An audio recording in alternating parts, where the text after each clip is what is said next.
This podcast is proud to be part of the TalkSport Fan Network. TalkSport. Powered by fans. It's a goal! What a goal! It's absolutely world class from Marcus Tudgay!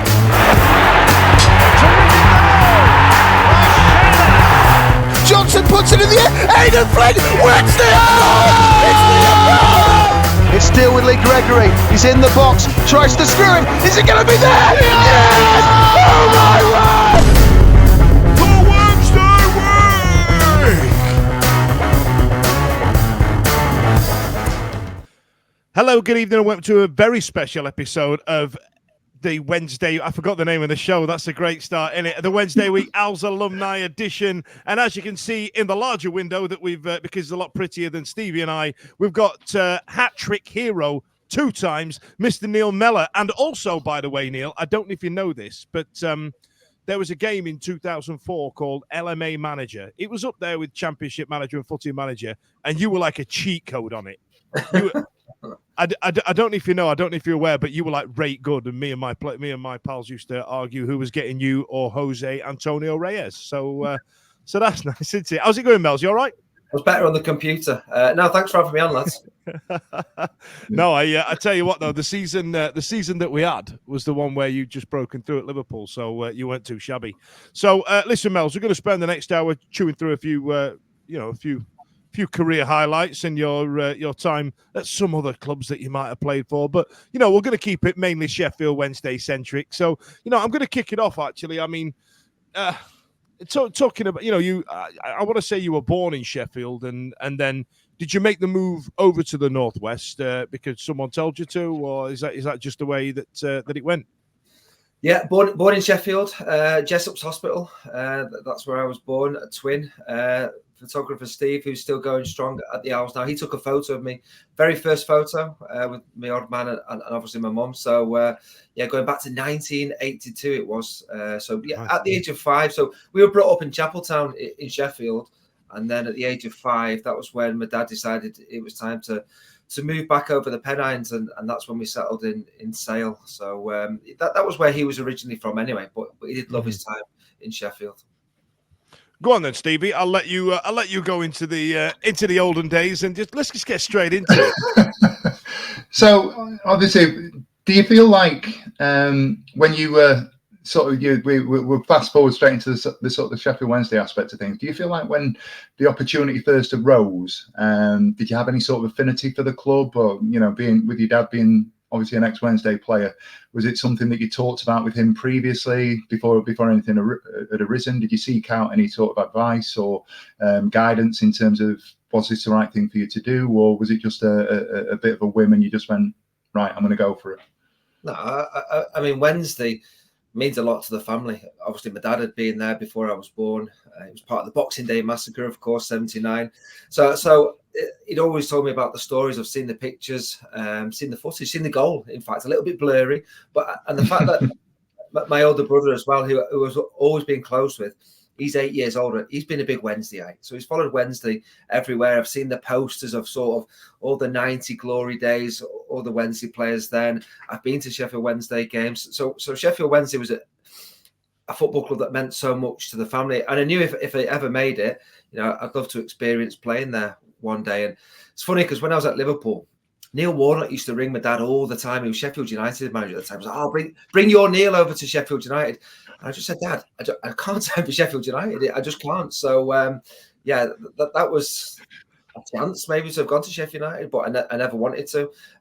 But I knew maybe one day I might go to Sheffield Wednesday. And when it came, I had the choice out of a couple of Championship clubs or Sheffield Wednesday, and they were in League One at the time. So the draw was Sheffield Wednesday, but also Alan Irvine. I have to say that he was a brilliant coach, best I ever experienced, and I wanted to team up with him again, and it just fit to go to Wednesday. I love the idea that you signing for Sheffield Wednesday pissed off Neil Warnock. Big fan of that, Neil. Big fan. Honestly, he must have rung for about 6 months. Come and sign for us. He had about 8 strikers at the time. I was thinking the fact he had 8 strikers and the fact it was Sheffield United and not Sheffield Wednesday was a factor why I never went there. Brilliant. So in terms of that move coming about, was it a case of Alan Irvine just getting on the phone with an opportunity just coming up Wednesday. There's a chance for you here to get yourself some match fitness, coming up a year with us. How did that sort of loan move come about? Yeah, well, I was at Preston at the time and they were still a championship club, and Darren Ferguson had come in, and I had 2 years left on my contract. And Ferguson, for whatever reason, decided that he didn't want me part of his plans. I was involved in 45 of the 46 championship games the previous season. And he said to me, just before the last game, Reading away, "You're not involved. You're not part of my plans next season." I was like, I've been involved for every game this season. It's just nice to have on the CV that I could have been all games this season. I was available for. I wasn't on the pitch for every game. Unused sub, as some strikers are for a few. So Ferguson didn't fancy me, and I thought, okay, fine. Well, let's see what the options are. And there was a couple in the Championship, but Irvine was sort of sniffing about, and I thought, Sheffield Wednesday, Alan Irvine. Let's do it. I did 2 days of pre-season at Preston, and that was when I thought, no, I need to get over there to Alan Irvine, because his pre-seasons were tough, and I thought I need to get his pre-season because I know that will help me for the season. That's interesting. Did you feel like Alan Irvine kind of deployed you in the right way? Because obviously now, as football's moved on, we now know more about what different, you're not just a striker anymore. You're now a back to goal striker or a forward, or you're holding up the ball and all the rest of it. Did you feel that Irvine kind of deployed you as you preferred? Well, I think the thing about Alan Irvine was, and I know some fans will have their own opinion, of course, I loved the environment he created. So every training session I enjoyed. I felt as though I improved as a player. I felt as though I learned a little bit more about football as well. He was so studious about the opposition. I felt as though we were really well prepared for whatever game we were going into. And yeah, he liked me, put me on the pitch more often than not. So a lot of the times we played 4-4-2, and I knew what I had to do. He told me what I had to do with the ball, without the ball. And as a coach, he was absolutely brilliant the way he spoke to me. So I really enjoyed my time, and not just at Sheffield Wednesday, but at Preston as well. I always felt as though he was harshly treated, because at Preston, we got in the playoffs. He got binned off when we were 2 points off the playoffs. Then at Sheffield Wednesday, we were just hovering outside the playoffs.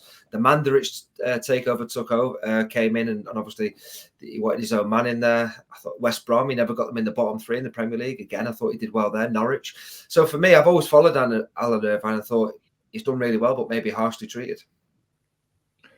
Do you think that was it? He's not just at Wednesday, but you've sort of alluded to it there. So I suppose I'm asking you a question that you've already answered, but it's that over expectation, isn't it, of a setup at a club that we're thinking that it doesn't matter how well you're doing, we want more. And it just sort of leads me into that the next point, going back to Wednesday, where we were. Do you think it was, you're doing all right, but we can probably get a little bit better, and that was a reason that we sort of moved on from him? Maybe there was a lot of change. Do you know what? Off the pitch, it wasn't easy, because the administration talk was going on. The fact that Mandarich came on, it was really unsettling with the players. They were all talking about, are we going to get paid? There was a lot of that talk going on. You could see how unsettling it was at the time. I was on loan from Preston, so it didn't really affect me. But a lot of the players, it was a real big issue. But expectations are a big thing. Any team that gets relegated, they're expected got to be in the top 3 or 4, and if they're not, that's when the pressure comes. And to be fair, at Wednesday, we had a couple of bad results that year, in all fairness. But I don't think it helped at Christmas, because remember, I think the pipes had burst at Hillsborough. There was some kind of leak, and we couldn't have a couple of games. And we felt so we could have got a couple of games in there just to put ourselves back in the sort of the playoffs. Never had it. And I think the league table were about 7th or 8th. And if your expectation is top 3, you're 7th or 8th, that's when the pressure starts building. Sorry, I absolutely forgot what I was doing. I'm doing really badly here tonight, aren't I? So the Mandarich coming in, we look back on now, and a lot, the way that the club's being run right now, and the way some of the fans feel about it, has probably got a lot to do with this. We look back on it now and feel like that was some kind of halcyon days in the last 15 years that we've had. But do you remember your debut? Because I remember it. I want to say it was away at Dagenham and Redbridge. I think it was like was that not it? No, I'll tell you, Dagenham and Redbridge away. Gary Megson left me on the bench as an unused sub, and I just watched the worst game of football I've ever watched. It was 0-0. I don't know what time of the season it was. It must have been like February, March time. The pitch was like a car park. It was rock hard. It wasn't fit to play. And I was just like, good, I don't even want to be out there. And Megson was never going to put me on anyway. So the away game was 0-0. But yes, my debut was at home to Dagenham and Redbridge. It was at home. Right. I was fuming because for me in pre-season, it's about getting through it. I'd scored 4 at Stocksbridge on my first game for Wednesday, and the Wednesday fans were thinking, hello, he can score a few goals. Probably didn't score many more in pre-season. I think we played Donny away last pre-season game, and Clinton Morrison scored, and he put Clinton ahead of me first game of the season. And I was fuming. I was like, what are you doing? Because I came in to be the main striker, so he put me on the bench. Tudgay may have started the game as well. And I came off the bench. We won 2-0, but I never scored. But I was fuming that I never started that game. I tell you what, it's nice having you talk about all these players now that we hold in high regard. Now we'll look back with. I'd love to have Clinton and Tuddy back in with Mel's. You know what I mean? I like that jostling for position. Go on, Steve. What was your relationship like with Clinton? I like Clinton, and even to today we get on. I think the thing for Clinton was he wasn't the player he was earlier on in his career. I mean, Clinton at Palace was a top centre forward and scored loads of goals, but at Sheffield Wednesday, he was a different sort of centre forward. He didn't have the same pace. He didn't score the same goals, but he still had that voice in the dressing room. He was a massive character. He really was. And if he wasn't starting, he would sulk. And the problem was I was starting ahead of him. I was like, Clinton, I'm starting. But do you know what? He was a good lad. He was a good lad, but he wasn't the same player at Wednesday as what he was earlier on in his career. But yeah, I scored the next game. My next game was when I got my first goal away at Colchester. I was on the bench again. Irvine never put me in, did he? For the first couple. You've come all that way to meet up with your old pal, and he's not even giving you. I love Alan Irvine, but he's not going to play me. When are you going to start me? To be fair, the goal I scored at Colchester was one of the best goals for Wednesday. That because my old man had gone to watch. It was new stadium, Colchester. I don't even know how good a side Colchester were back then, but we were 1-0 down. I've come off the bench. I've probably posted it on my social media the odd time. I think it was in the black kit. I've headed it past one defender. Yeah. I've held one off. I've held another off. Headed it again and just powered it into the back of the net. And what I loved about the goal was it was in front of the travelling Wednesday fans, and they were all jumping on the pitch, and that was a nice moment to share with them. So I enjoyed that one. What was the changing room? We've touched on Morrison. Were there any big characters in and around it? Was it a good atmosphere? I know we've talked about the fact that it wasn't necessarily the safest or the most sort of steady in terms of talk about administration, the changeover in terms of the takeover with Mandaric coming in, but as a group of lads, when we do these, we always like to sort of speak to players about any of the big characters, any of the banter that was going on, the things that sort of happened behind closed doors. What was that changing room atmosphere like at the time? Good, really good. Obviously, Clint was really close with. Remember Giles Coke, who decided to take a penalty at the Cop end and score with his right foot, and then the ref said you got to retake it for whatever reason, and took it with his left foot and blazed it into the Cop. It's like, what are you gidoing? Changing you anyway. That was close to an absolute tear. I forget what game it was, but he was best mates with him. Daniel Jones as well. Them three were really tight. You had your youngsters like your Beeves, O'Donnell, and Spursy. They were all tight, and Bods. They were all like, there was 3 or 4 of them that were just like little kids, just proper immature, but fine. You could sort of control that. But then the senior boys, I mean, the dressing room under Irvine was great. We had Weaves in goal. We had Chris Sedgwick. We had Tommy Miller. I was part of it. Darren Potter. We had Teeley. It was Darren Pearce was there as well. It was a really strong, well-run dressing room, and results weren't that bad. But when Gary Megson came in, the administration, there was loan players coming in. There was this player coming in. I think we had about 9 loan players. I wasn't even in squads under Gary Megson because we had too many loan players in the squads, and he was like, well, you can't be on the bench. I was like, what do you mean I can't be on the bench? He was like, we've got 6 loan players and you're one that's going to miss out.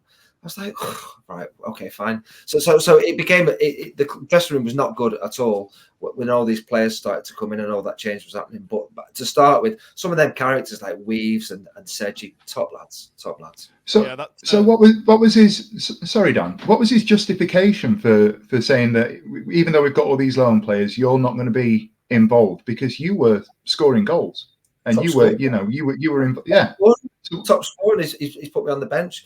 I think it was because obviously I don't know if he was bringing players in or Mandaric, whoever it was. It was their players. You know, he inherited me, so it wasn't like I was his player. So he clearly didn't fancy me early on. Even though his first game, I remember it was MK Dons at home, and I think he'd been announced the day before on the Friday. Gary Megson's a new manager of Sheffield Wednesday, so I was like, yeah, great, because okay, good player back in his day, decent manager.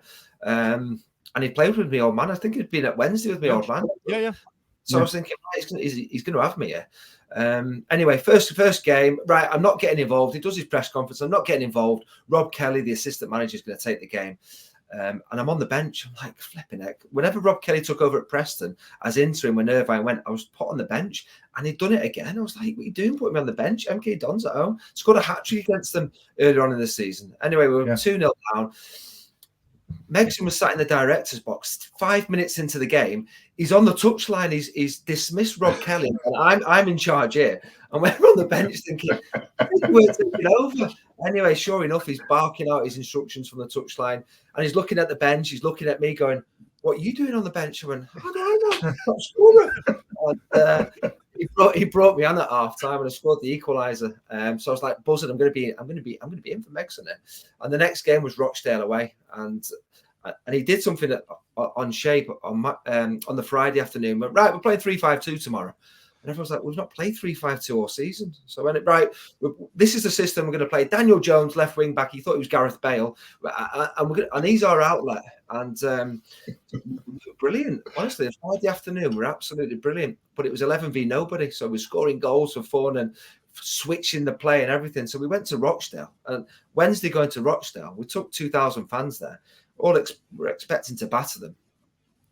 1-0 down after about 5 minutes. Daniel Jones is getting absolutely run ragged down on that right-hand side for them or left-hand side. Short corner, right on the stroke of half-time. Megson's got me going back for corners. Don't know why. I brought this lad down. I'm not even sure it was a foul or penalty given.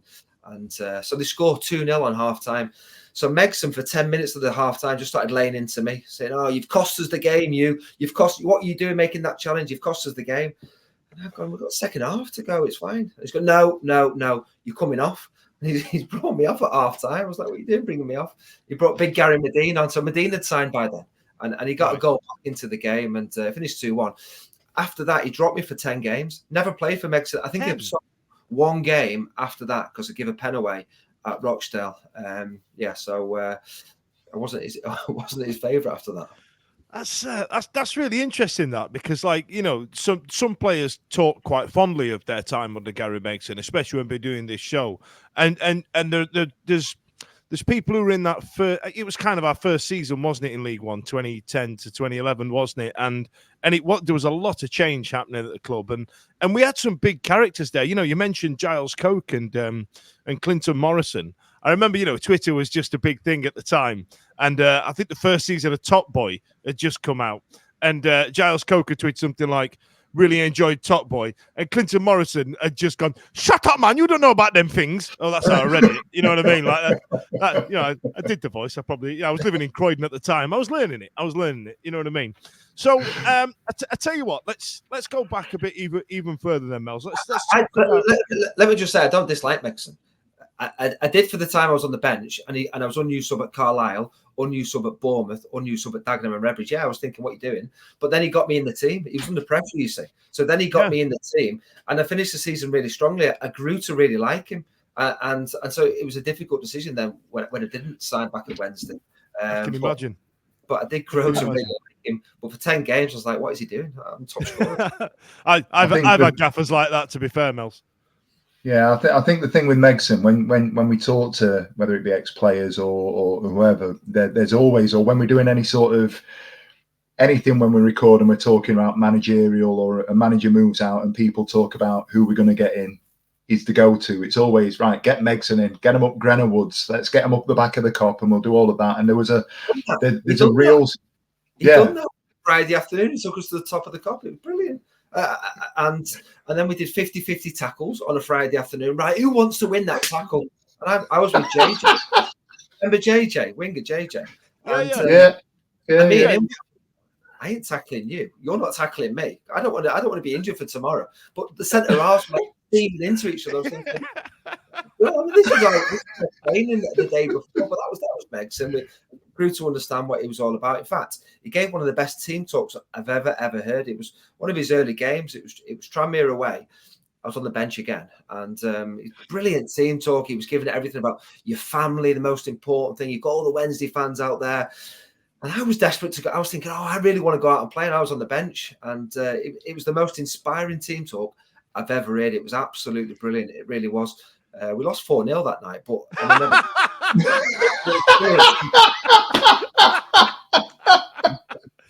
totally worth it, though, yeah. Should have saved that. And he never mentioned family again.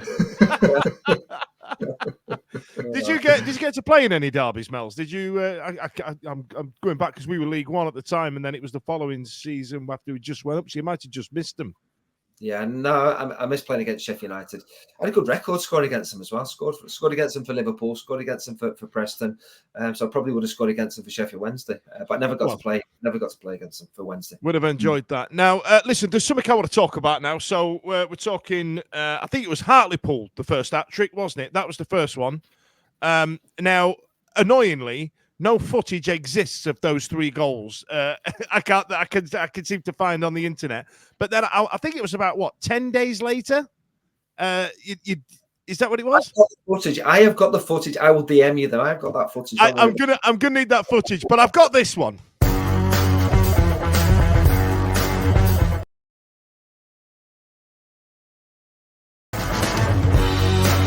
Now, I'm just going to apologise to our audio listeners because that was probably a weird minute for them while they're driving in the car. So, but listen, I just wanted to show you them back because, a hat-trick of headers don't happen very much, right? And, you've got a lot to thank that goalkeeper for on that second one, though, aren't you? Like, you know what I mean? Keep them low. They all count. Yeah, I should have said that one. But we won 4-1 that day. I made the other one as well. I crossed it, and it was an own goal, so I should have got an assist for that as well. It was a good day. Good day. I mean, I enjoyed that. My brother's fuming because my brother followed me home and away for a lot of my career. Like I say, big Wednesday. He never went to that game, and I'd scored a hat trick. He was absolutely fuming. But yeah, I enjoyed that and unique. Let's be honest, I've got a really small forehead, so I didn't really win many headers, and it was nice to score a hat trick. So yeah, it was a good one. That.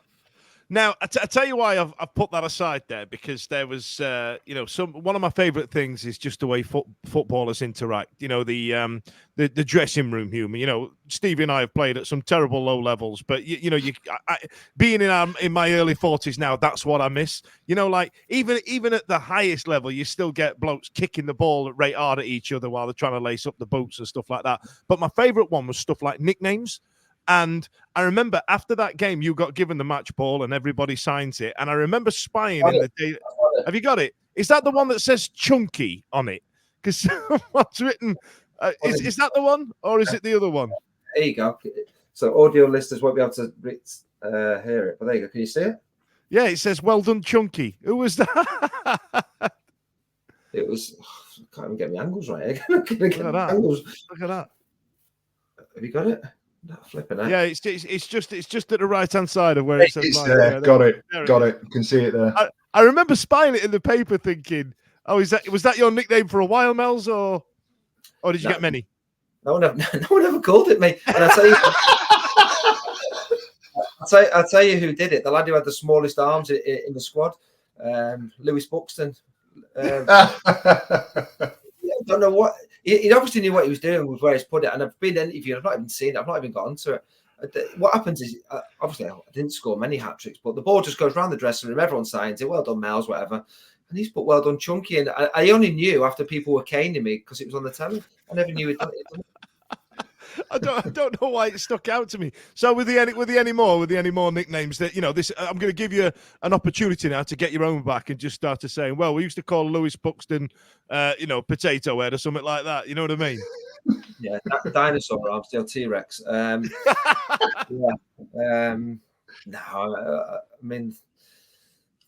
there wasn't that many bad nicknames then. Just did you?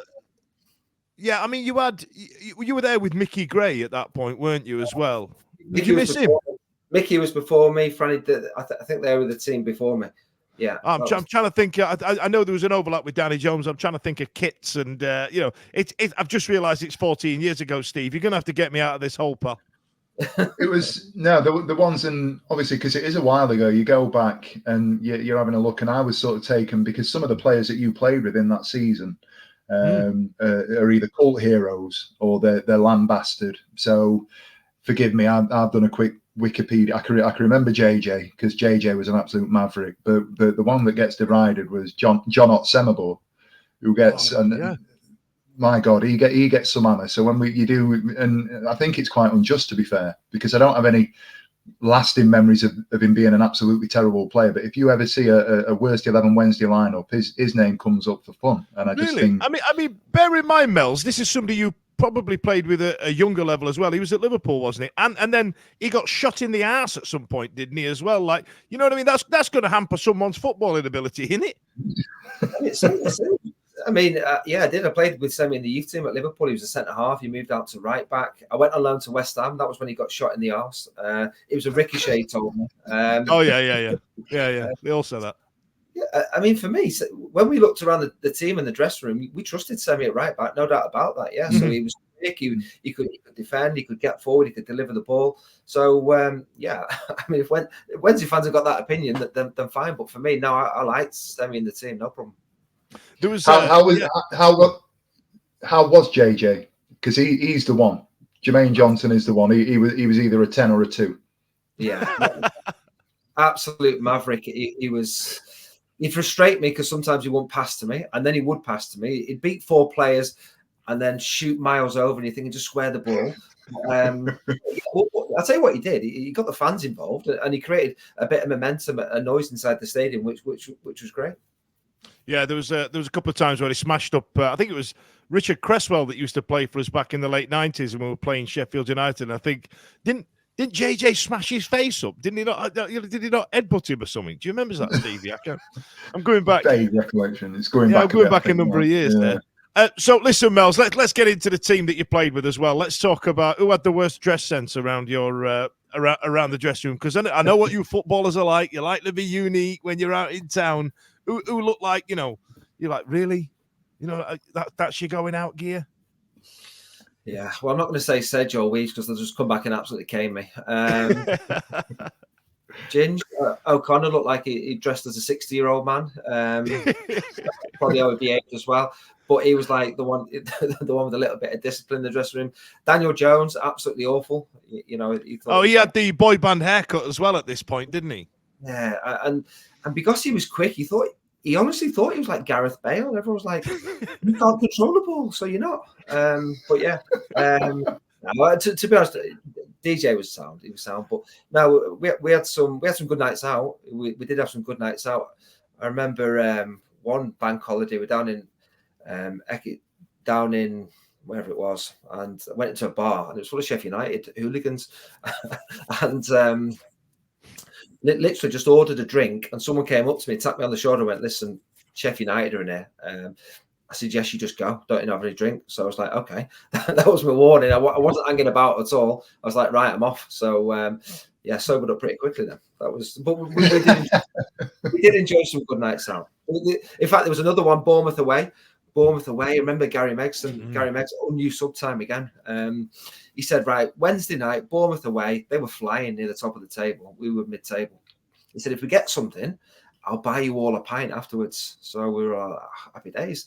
So I said to Potts, I had my stag do down in Bournemouth. I said, "Potts, it's a great night. We're out. We're going out. We're out. Sedgy, we're out. Weaves, we're out." So I told a few of them, I said, "We're out for after the game. Regardless of the result, we're going out. We're having a few beers." And so we drew 0-0, which was a great result. I mean, it wasn't a good game, but it was a good result. I'm sure Callum Wilson was probably there at Bournemouth. They had a good side, and I'm sure they went up. So he's bought us all a pint afterwards, and me and Potts are like looking around, thinking, "We've brought our gear. We're going out. We're not in our Sheffield Wednesday tracking. We're going out." So Megson and all the staff had gone to bed, and me and Potts went, "Right, we're going out. Who else is coming out?" Everyone bottled it except me and Potsy. So we went out, cracked on into some student bar till 3-4 in the morning, absolutely steaming. Ended up buying a vuvuzela in a kebab house. And I was blowing this vuvuzela in the reception when I got back, saying, "Megson, unused sub." I'm blowing this vuvuzela. He never heard me. I never got back in the team anyway, but there was no plan. So probably must have ended the next morning. Good night. Amazing. Have you got any more, Steve? Yeah.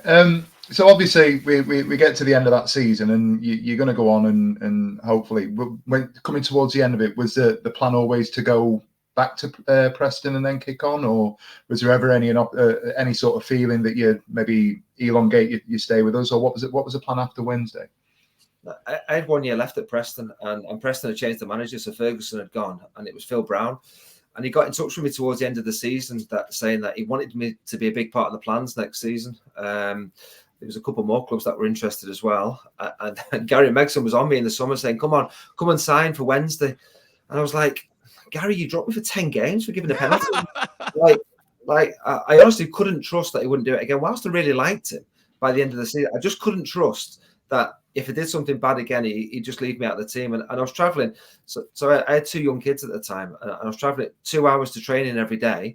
And I'd always stay the night before a game. So I'd share a lift with Potsy over the Woodhead every day, which was fine because I'd get in early, I'd do my stretches, and it was fine.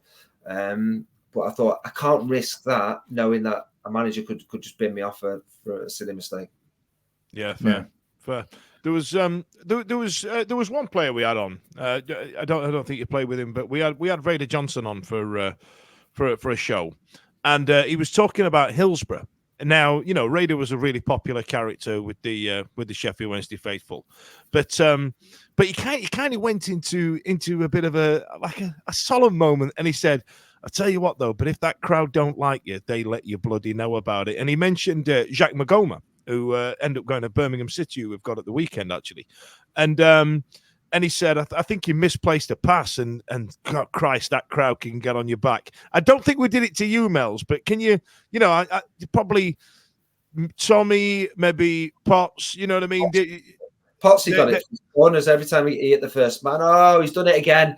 And but the thing was, we have to remember is Potsy was really light in the dressing room, so he was a team player. So for really? Us players, we were thinking we need Potsy out there because he'll do a job for us to make sure that we're functioning well. So for me, Potsy was a very, very clever player. And okay, got a bit of stick off fans and maybe for the corners, hitting the first man. Good player, really good player. Do you know what? Potsy will become a first-team manager. He will become a manager at a very, very good level. Are you still in touch with any of the lads? Like Nicky Weaver, for example, and even DJ. I'd love to know what he's up to. Probably in an NSYNC tribute band or something. DJ. Last time I saw him, he was playing away at Macclesfield for Northampton or someone like that, and still putting his crosses into the stand. But yeah. Do you know what? When you leave the football clubs, you lose touch very quickly. Sedgy was always a close friend of mine. Weaves, yes, if I saw them now, we'd meet up and we'd have some drinks and it'd be great. Yeah. But lose touch. Potts is probably the only one of the few that I've kept in touch with. Clinton as well. But usually social media is the one where you keep in touch with them more. And bear in mind, both you and Clinton working at Sky now. You're probably like, well, all right, Clint, all right, Mels. Like, you know what I mean? Like, you're gonna bang into each other every now and again. Have you got any more, Steve? Yeah. So obviously Dan's just touched on fast forward a little bit. He's just touched on the fact that you're working for Sky and and I will say this, you do a great job, and it's great when we, the match day review stuff that you do.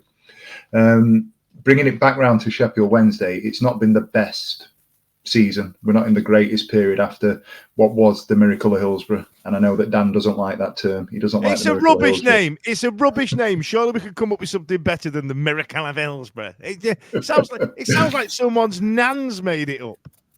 It was a miracle. It happened at Hillsborough. It's the Miracle of Hillsborough. Anyway, as a sort of a national sort of broadcaster, are the eyes of the nation? Is it there in the conscience of people outside of Sheffield?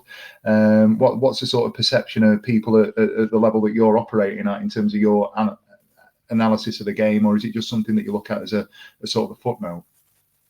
What's going on at Wednesday? No. Yeah, I always think any promoted team are expected to struggle. I think a club the size of Wednesday would probably not be. I think the fact that Ipswich this season have been absolutely flying, you're thinking, well, why can't we be? I think when I saw the lack of recruitment in the summer and the fact that Darren Moore went, I was thinking, they're going to be in for a tough season there, really tough season. And then I watched them a few times early on.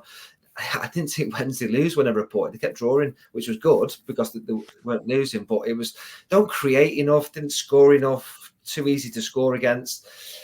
And from early on in the season, I was thinking if Wednesday can stay up, that will be a great season. Now, we've still got loads of games left, and there was a little bit of an upturn. It's still possible.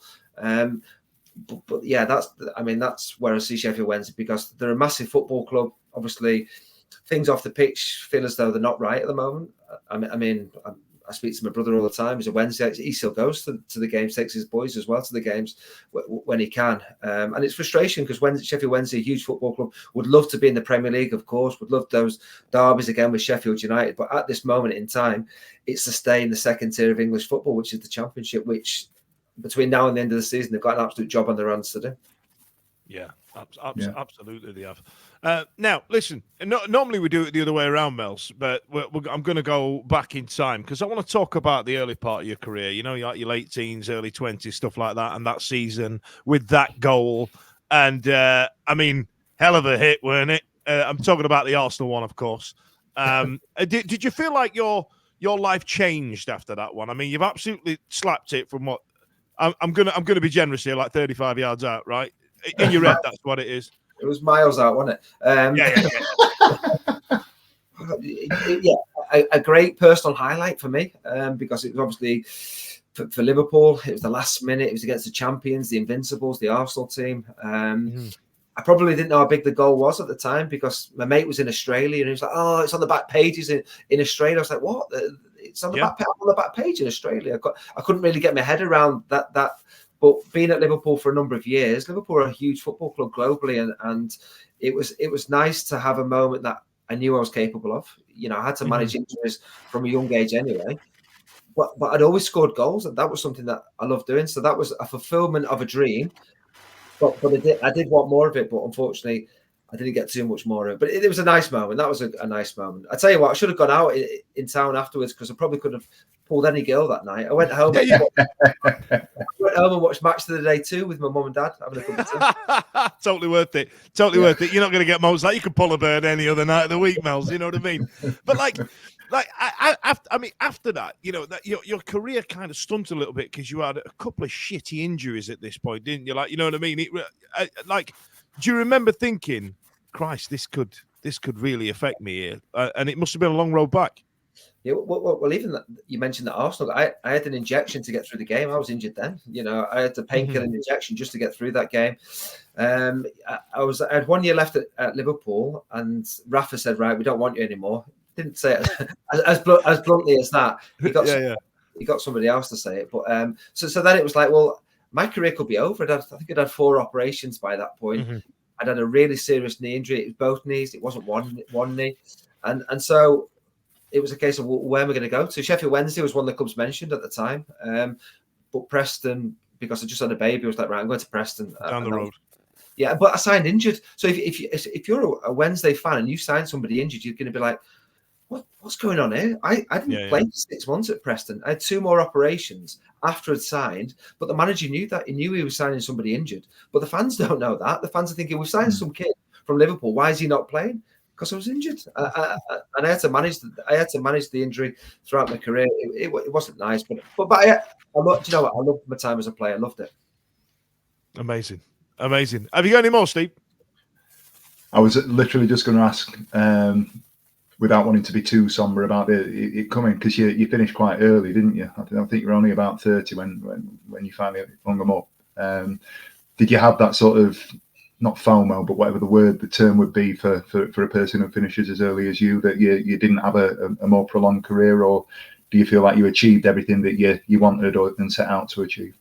No, I mean, I'd love to sit here and go, "Oh, I did this, I did that, I won this, I scored this many goals." But for me, my dream was just to be a professional football player. So to have that experience early on at Liverpool, the times at Preston, my 1 season at Sheffield Wednesday, even at West Ham for that brief loan spell, and it's nice to have those memories and experiences to fulfil the dream of being a professional football player. I could have been better.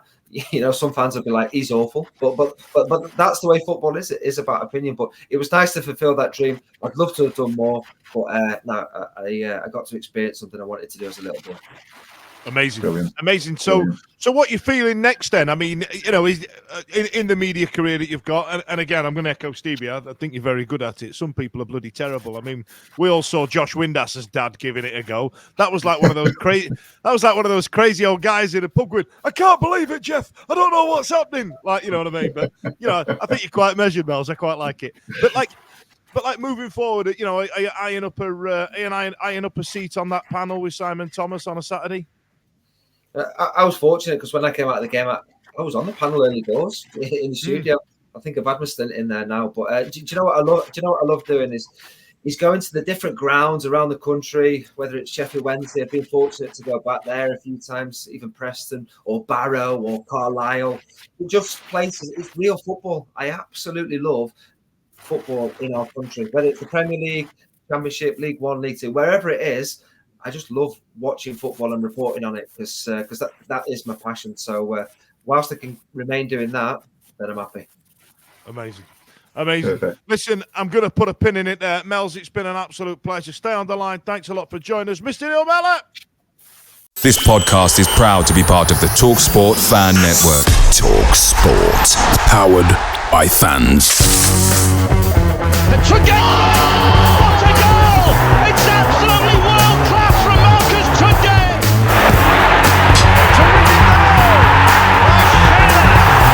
Johnson puts it in the air. Aidan Flynn wins the It's still with Lee Gregory. He's in the box. Tries to screw it. Is it going to be there? Yes! Oh my word!